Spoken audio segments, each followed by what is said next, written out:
Want to make a podcast? Spotify's got a platform that lets you make one super easily, then distribute it anywhere and everywhere. You can even earn money all in one place for free. It's called Spotify for Podcasters, and here's how it works. Spotify for Podcasters lets you record and edit podcasts right from your phone or computer, so no matter what your setup is like, you can start creating today. Then you can go ahead and distribute your podcast to Spotify and anywhere else podcasts are heard. Video podcasts are also available on Spotify. And when you want to take the conversation with your fans to the next level, Q&A polls are the best way to get them talking. With Spotify for Podcasters, you can earn money in a variety of ways, including ads and podcast subscriptions. And best of all, it's totally free with no catch. We've been using Spotify for Podcasters, and we highly recommend you give it a try. Download Spotify for Podcasters app or go to www.spotify.com/podcasters and get started.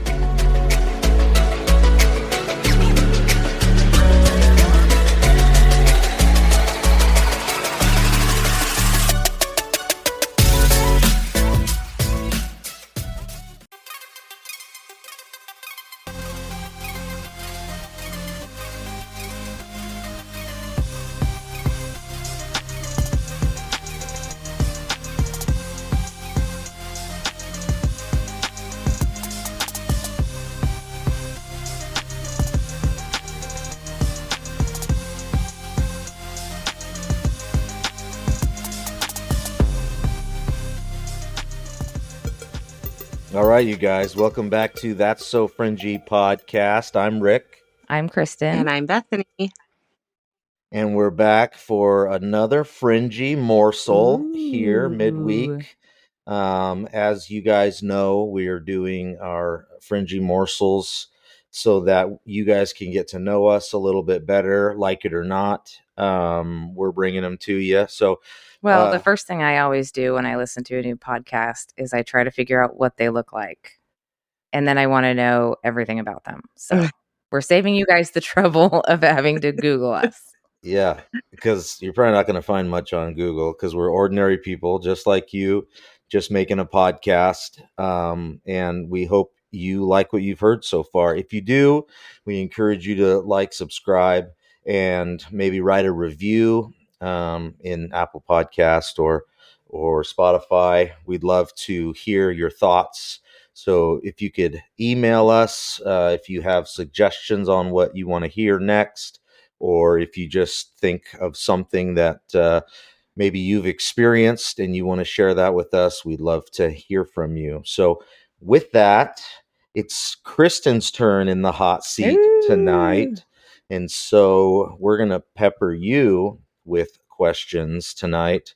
So why don't you start us off with, as we've done before, your childhood, and don't talk about Bethany much because she's sitting right there.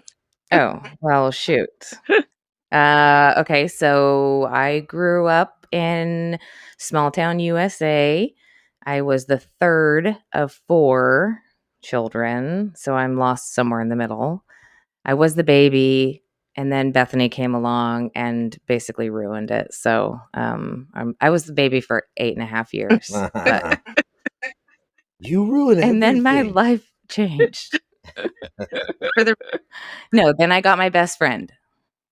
Well, while I was growing up, you did in fact hate me. I did. Well, you were, in my defense, you were super annoying. So there was that. But so yeah, I mean, nothing crazy growing up. Bethany already said we had great parents. We had a great extended family. We, got together as a whole huge family for Christmas and Thanksgiving. And it was really, we were really blessed in the family department. So I don't really have any complaints about that part of my life. We grew up when I was younger, we went to a Christian church, and then somewhere in the middle school area, we switched and started going to the Baptist church because I think it was my older sister that had some friends that went there or something, and they had a better youth program. And so we switched over to that. And then my parents actually did the youth group for years, actually, over there. So, like it or not, we we were forced into going to church and youth group, but we loved it. And it was a huge part of our lives. And we still have friends that we grew up in the youth group with. So no complaints there. I think probably you were a good student, you'd say? Oh gosh. We didn't ask Bethany if she was a good student. She was, but she was a nerd. I was not. No, I was not a good student. I was more how good do my grades have to be to play sports? That was really all I cared about. So very social. I had a lot of friends, but no, not great in the grades department. In fact, when we went to nursing school when I was 30, they asked for my high school transcript and I was terrified. I was like, oh my gosh, Bethany's getting her transcript. And she's like, I've got mine here. It's all ironed and pressed. And I'm like, oh my gosh, I have to dig this out. And it was awful, but they accepted me anyway. Silly them. Bethany, you got any questions for her? Yeah. So what? Obviously, we grew up in church. When would you say you really felt like you knew Jesus? Like, was there a time growing up when it was like, okay, this is it. I know he's real. I feel him. Or was it like later on in life? Yeah, I mean, I think it was like I don't ever remember a time when I didn't know Jesus. Like I mean, he was in my life from the beginning, which is kind of weird to think about now because like I don't remember there ever being like a transformation moment or there being like when I accepted Jesus into my heart. I don't honestly remember. I think I did it every time they asked if you want to accept Jesus just because I wanted to make sure that I was good. So I probably did it 100 times because I was that fire insurance. I was that kind of kid. I was like, oh gosh, I better ask again and again and again. And again. No, but I don't really ever remember there being a time that I didn't, but obviously there's been lots of times of, waxing and waning in my faith. But I think when I was a young adult, I got married when I was young. I mean, my parents were high school sweethearts and they, got married when they were 20 and had their first kid when they were 22 or whatever. It was this kind of, normal progression. And so then my brother did the same thing. And then my older sister did the same thing. So then I was like, well, gosh, I guess I better get married and then have kids. That was kind of where I thought, that's just where I thought life went. And so I did. And then had 2 boys with my first husband, and that ended up, obviously not working out. And so I think I was right around 30 when we got divorced. And that was kind of like a really hard time. I struggled big time in that season because I was very well, let's rewind a little bit. I have a 17-year-old, and when he was 4, he was diagnosed with leukemia. And so that was obviously a shock to the system for the whole family. We really all kind of had to band together, and Bethany was literally there for everything. She was the first phone call that I made after I talked with the doctor. I didn't even call my husband because I called Bethany first.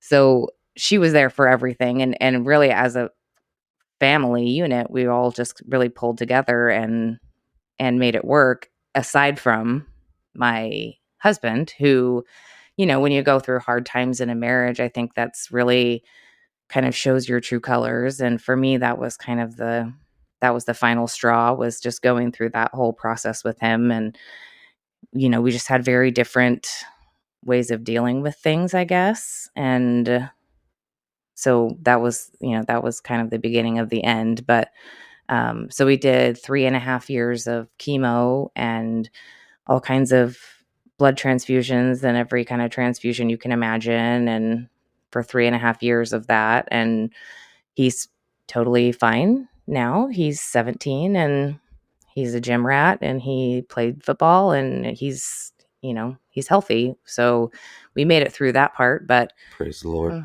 Not unscathed. We all obviously have things that we had to deal with, but I think that was not just a testing of my faith, but it was a test of everything, really, for me. It was, and I remember one of the last times we were up at the hospital doing his chemo, and me and Bethany were sitting there and we're like, shoot, we could do this. Like, we're watching these nurses do this stuff all the time. And we were like, we could totally do this. We could like totally be nurses. And we kind of like looked at each other like, we could totally be nurses. Like, Mhm. okay. So then we got this like light bulb, and we Did we both just become best friends? Yep. Yeah. So we basically looked at each other and we're like, okay, well, if Adam gets through treatment and everything goes well and he's healthy and all of that, then we're going to go to nursing school. And we basically just decided that day. And it was really like we didn't even ever look back. He had his last treatment in September and we started nursing school in October, Mhm. or vice versa. But it was like we just did it. There was no hesitation. There was no like, we just like dove in with both feet, and we both graduated with honors from nursing school. So even though my high school transcript was terrible, goes to show what happens when you actually care about the subject you're doing. So then, yeah, and at that point I was a single mom and Bethany was a single mom, and we were living together for a while. And then we got cute little apartments in the same apartment complex, just one on one end and one on the other end. So I think we walked that path back and forth about a million times. So, after that, then in my early 30s, I was actually still in nursing school and I met Rick. We call this the Great Distraction. Yes.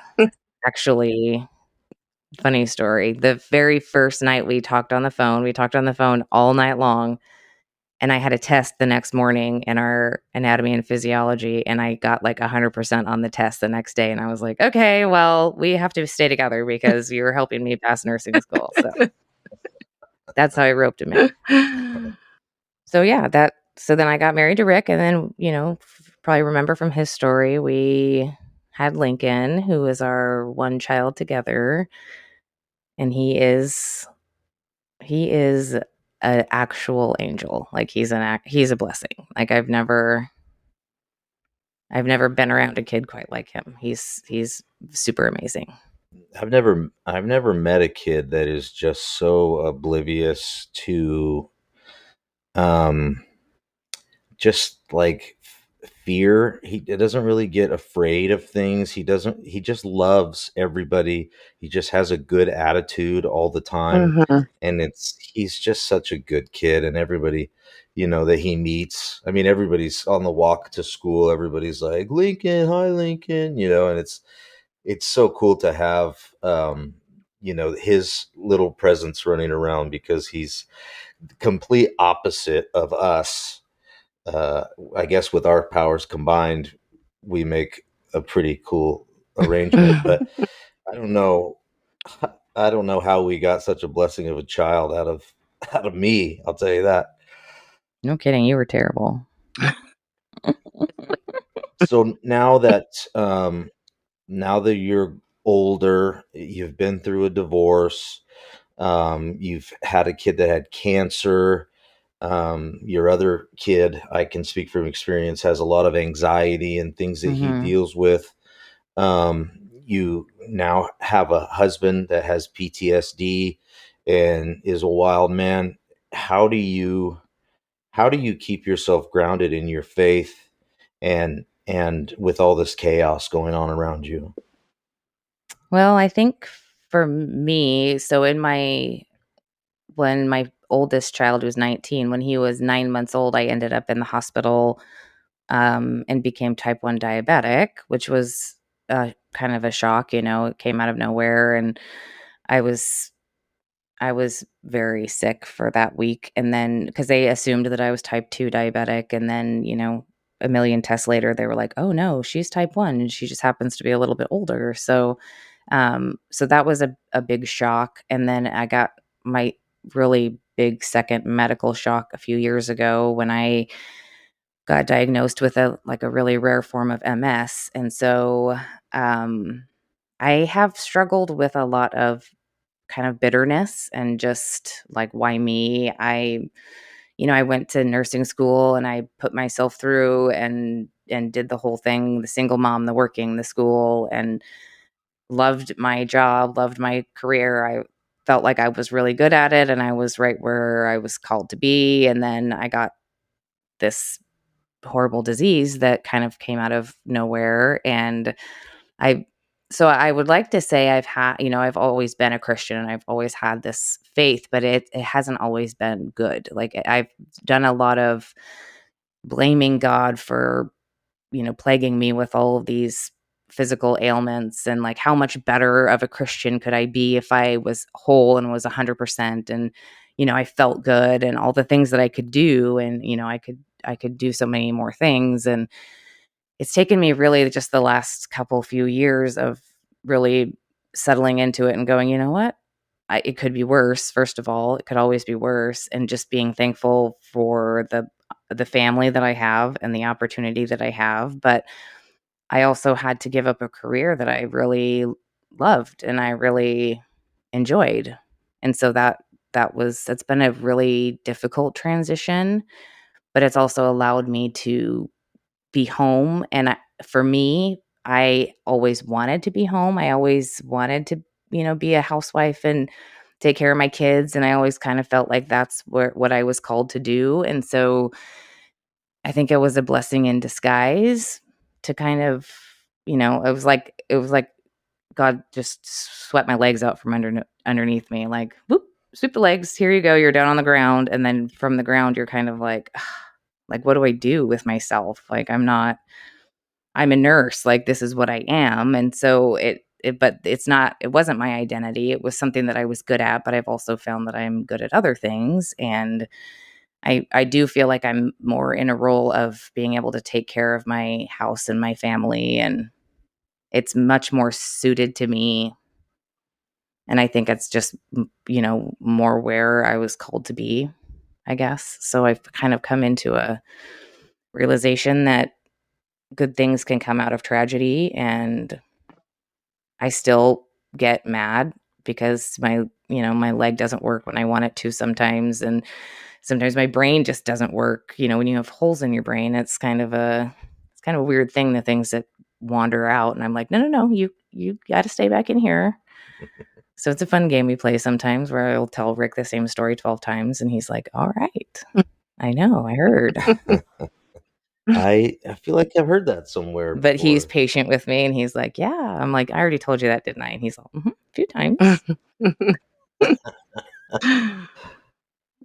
And yeah, I still get mad about, I get more like just mad at my body though, but I'm not mad at my circumstances as much as I used to be. Like, I'm not like, oh, why me? Because it really, when it boils down to it, like, why not me? There's nothing that says you're going to have a worry-free life. And, it's something that regardless of what happens to you physically, you have to remember that you're here for a reason. And I think when you're fulfilling the role that God wants you to be in, whether you want to be there or not, it makes a big change.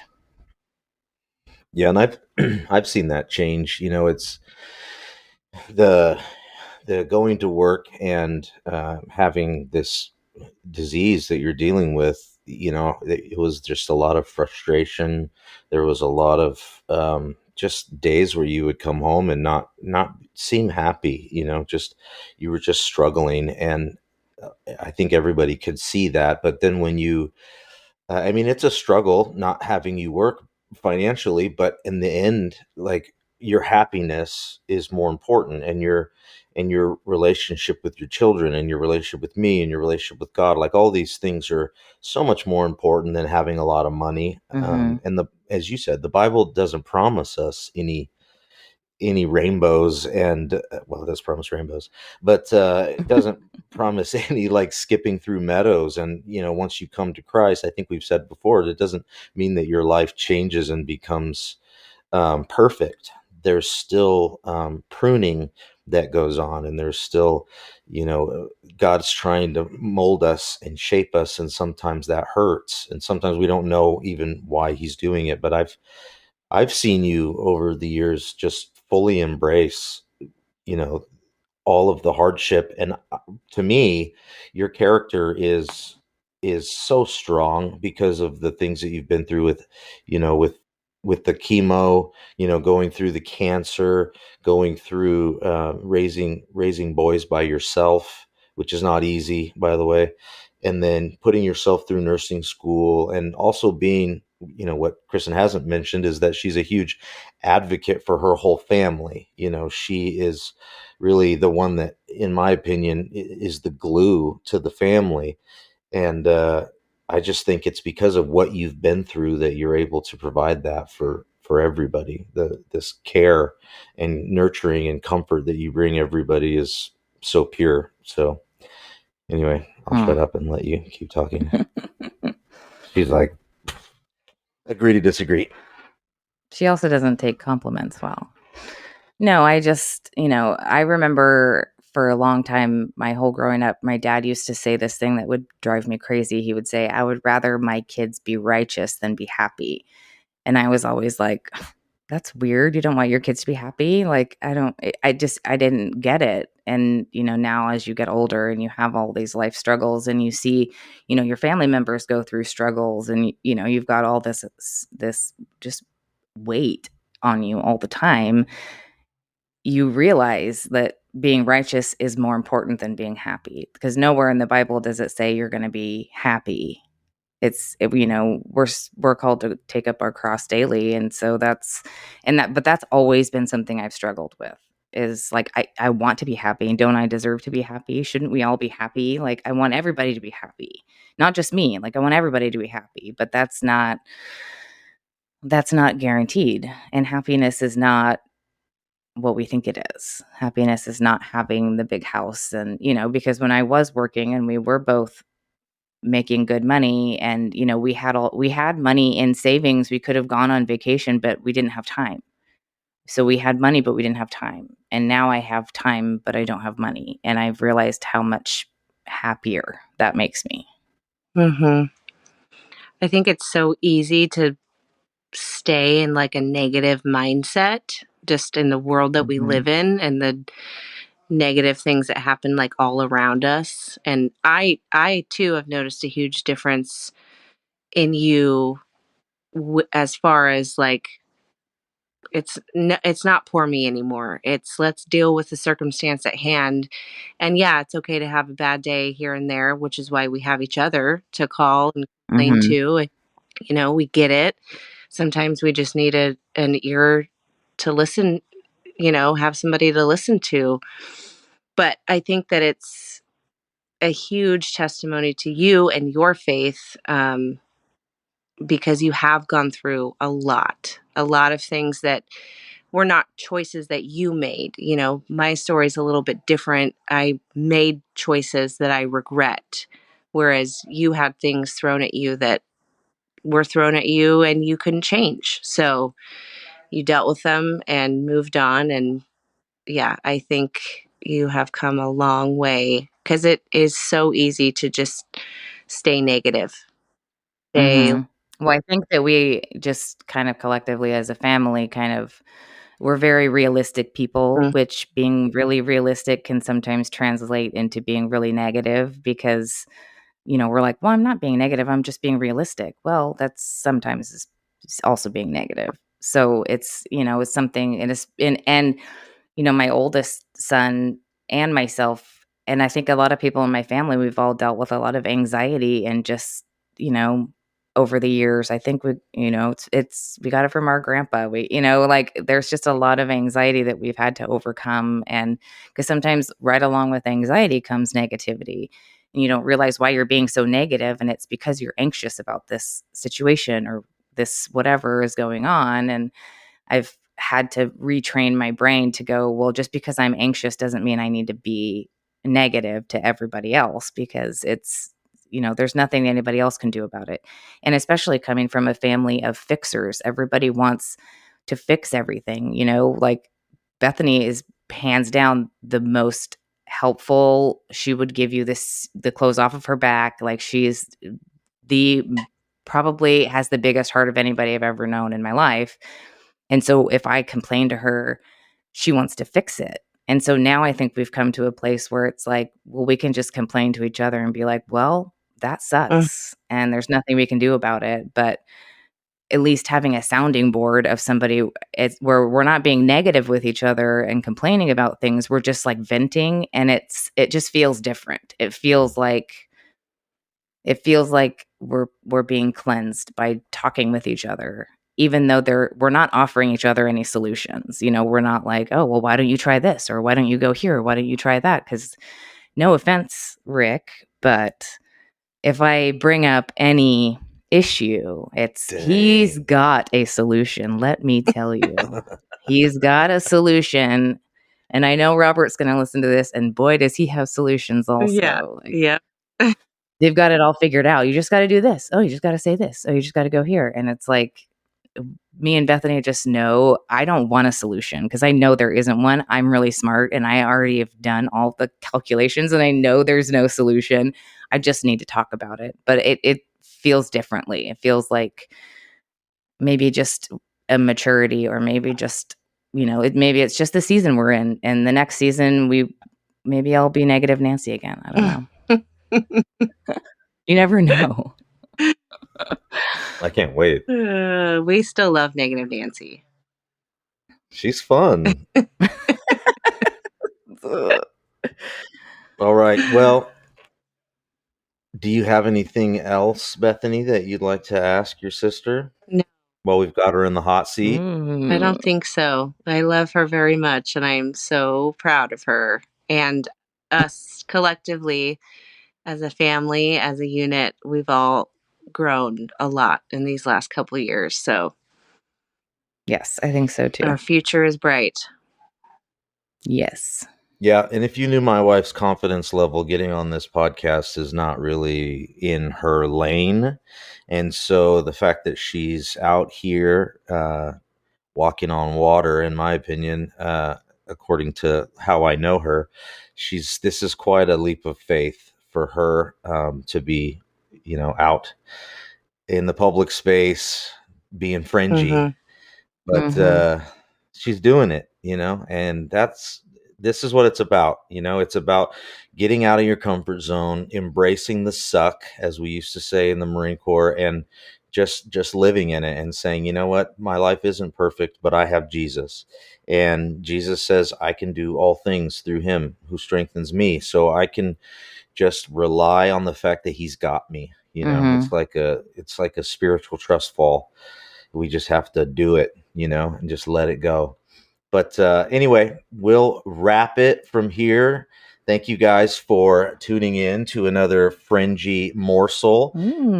It was nice to get to know Kristin a little bit better. We hope you enjoyed these last 3 Fringy Morsels.